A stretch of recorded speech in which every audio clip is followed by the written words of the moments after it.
Is it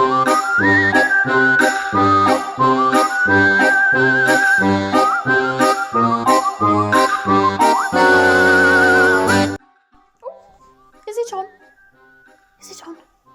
Hello? Hello? Can anybody hear me? Whiskers. Whiskers. Is it on? Oh, it's working. Okay. Hello, everybody. Hello, all of you that are watching.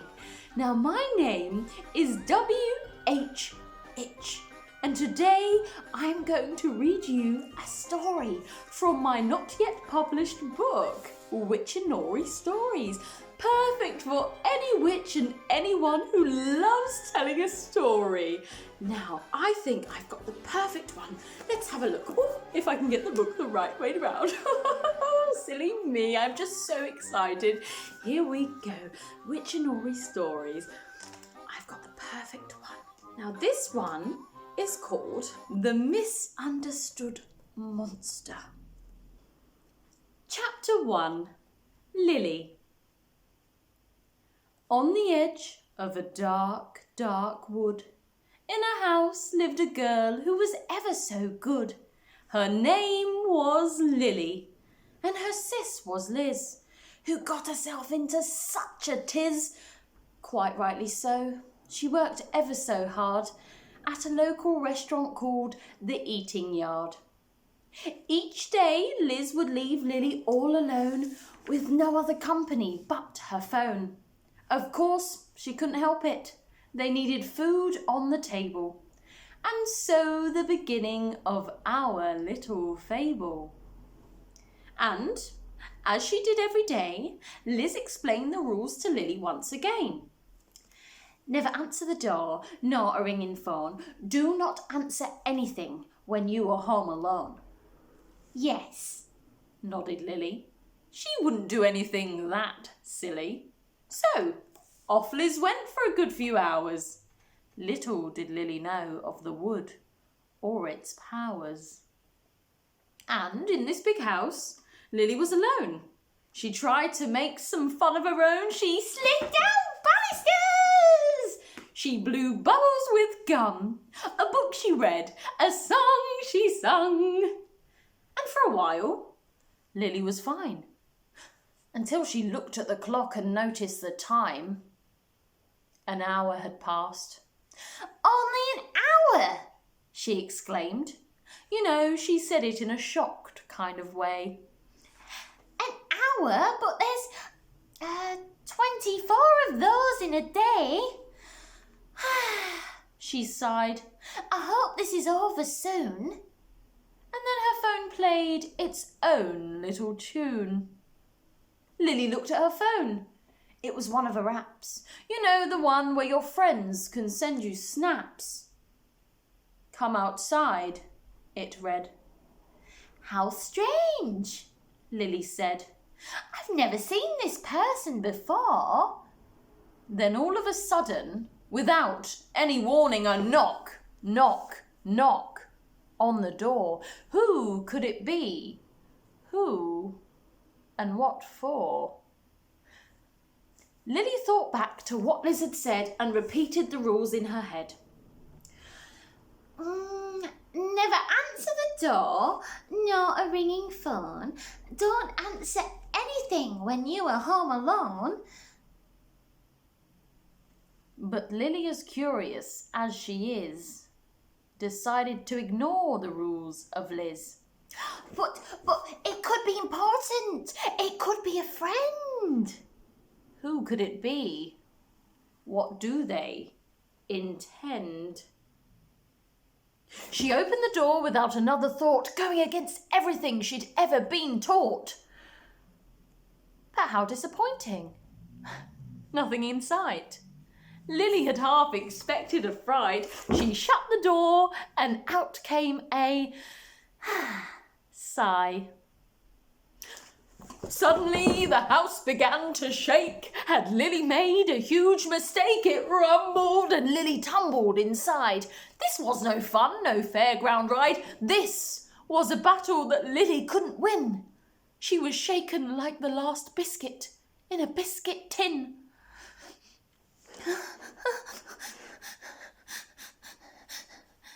Lily curled up in a ball. She was so scared of what might happen. The house stopped, and all was still. And Lily thought she heard a tapping. It was over by the window. But what could she see? Glowing lights, beautiful colours, reds, blues, pinks and greens. Chapter 2. Friendly Fairies. Outside, Lily followed the lights, the colours, the most beautiful sight of all sights. Lily thought back to her promises of being good as she edged closer to the deep, dark wood. But how would you deal with a house that's alive? How would Lily explain when Big Sis Liz arrived? Lily kept on walking through the trees. The lights came closer. Not lights, but fairies! Much better fairies than the ones in the stories. These magical creatures danced and twirled and played about. Lily! Lily! They began to shout. They moved through the wood and Lily watched in awe until under the glistening moonlight Lily saw terrifying fangs. These creatures were crying blood. Lily tried to run, but she was stuck in the mud. With an evil plan, these creatures had managed to trick her. Not creatures, but blood-sucking fairies they were. The head fairy approached.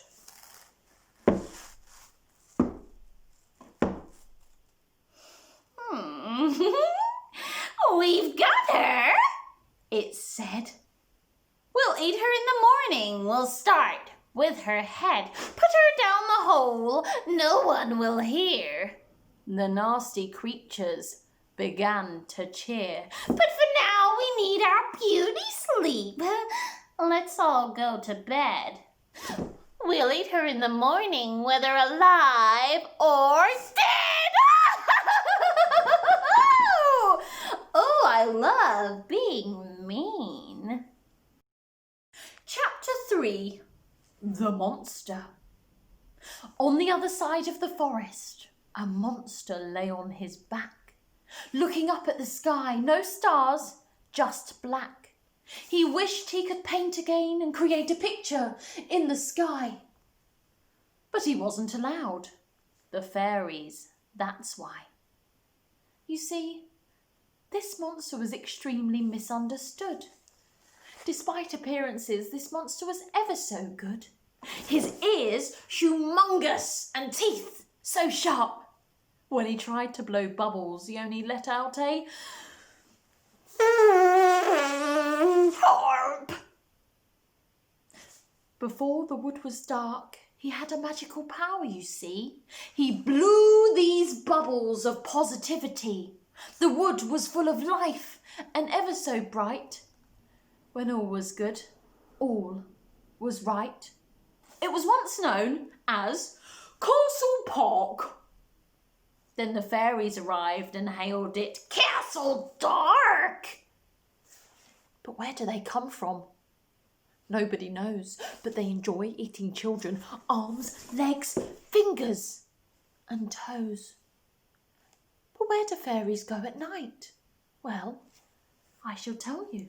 They sleep in a whale carcass. It's an awful sight. This poor mammal was going about its day, and because of its size, it had a price to pay. You see, fairies thought that whale blood would help them along, but it turns out the fairies were wrong. You see, whale blood helps fairies fly for half a mile, but it only works for a while. Whereas children's blood enhances their powers. These fairies can fly for hours. Oh no, now poor Lily has fallen for their tricks. she'll end up in an evil fairy pick and mix. Chapter 4. The monster hears a weep. The monster thought back to all he had lost. The fairies experimented at any cost. If he happened to meet a creature, he tried to say, "Hi, how are you?" But they all ran away. The misunderstood monster decided he needed a sleep. But he couldn't help but notice, in the distance, a weep. With one eye open, he looked around. All was dark, only this sound. But what could it be? This wood is empty. My monster mind is playing tricks on me. He slurped a big slurp, slurped up all his slime. Then he heard it again, only louder this time. He clambered to his feet and he got his claws out. "Help!" This thing in the distance began to shout. His wings opened up and he lifted off the ground, his humongous ears focusing on this peculiar sound. He flew above the wood, being watchful all the time. Could this be a trick, or will he be just fine? Chapter 5. Lily and the Monster. Lily grew tired. What if nobody can hear me? In the morning, I'll be fairy breakfast on a slice of toast with tea. It was pointless trying to climb out. There was no way she could. She looked up, and in the darkness, a pair of eyes appeared. It was there. The monster stood. Nervously, he peered down the hole to see what he could see. Oh, it appears a pair of eyes are staring back at me. Lily curled up again, as though this would help her disappear. Then she saw the huge teeth and 2 humongous ears. "Hello!" the monster called out. "Are you all right? You shouldn't be around here, especially at night. This wood is full of evil things that want to hurt you so." "But I am not an evil thing. Just thought I'd let you know." Lily looked at the monster and he looked back. She wanted to trust him, but how could she do that? Monsters, they're bad. That's what it says in the stories. But then again, in those stories, the good creatures are the fairies. After today's events, we know that not to be true. Appearances are deceiving to me and to you. The monster's wings stretched out and he lifted off the ground. He flapped his wings gently, a nice kind of sound. He made his way towards Lily down the dark, unwelcoming hole. And just like the sky, it was as dark as coal. As the monster reached the bottom, his wings stopped working. They both looked up to see a naughty fairy lurking. "You thought you could escape," it said. "How wrong you could be. Now we'll eat both your heads. Yummy, yummy, yummy." Chapter 6. Will they escape? The monster tried to flap his wings, but he had no such luck.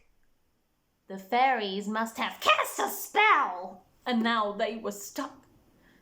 Lily and the monster looked at each other in fear, and just as the monster had given up hope, this is what he could hear. "Thank you. Thank you," Lily said. You may have sharp teeth, humongous ears, and a slimy head. But you are a friendly creature who is terribly misunderstood. You are my only friend in this deep, dark wood. And just as she finished talking, something magical took place. Out appeared a bubble from the monster's face. But where did this bubble come from? Well, it's friendship, you see. A lot can happen with some positivity. The monster smiled a smile he'd never smiled before. He was grinning so much from ear to ear, it made his mouth sore. It wasn't the prettiest sight, but does that really matter? Suddenly, in the distance, they both heard a splatter. You see, nobody knows the power of bubbles. A poison to fairies. Now they were in trouble. And this was the power that the monster hadn't seen for a while. He continued blowing bubbles through his gnarly smile. The monster opened his mouth and out popped another. They were both so excited that they hugged one another. The monster blew a bigger bubble that wouldn't pop. He and Lily jumped into it and they floated to the top. At the top of the hole, they cautiously looked around. Wait, what was that? In the distance, more splattery sounds. A splatter and a fizz, a wince and a pop. These bubbles were capturing fairies, something the fairies could not stop. The head fairy flew over, its fangs at the ready. The monster focused in on it, his monstery legs nice and steady. And with all his might, he blew and he blew the most positive bubble of all bubbles. And now the head fairy knew what it was like to be in trouble. The bubbles surrounded it, and there was no escaping these bubbly things. Its head popped first, second its body, and lastly those evil wings.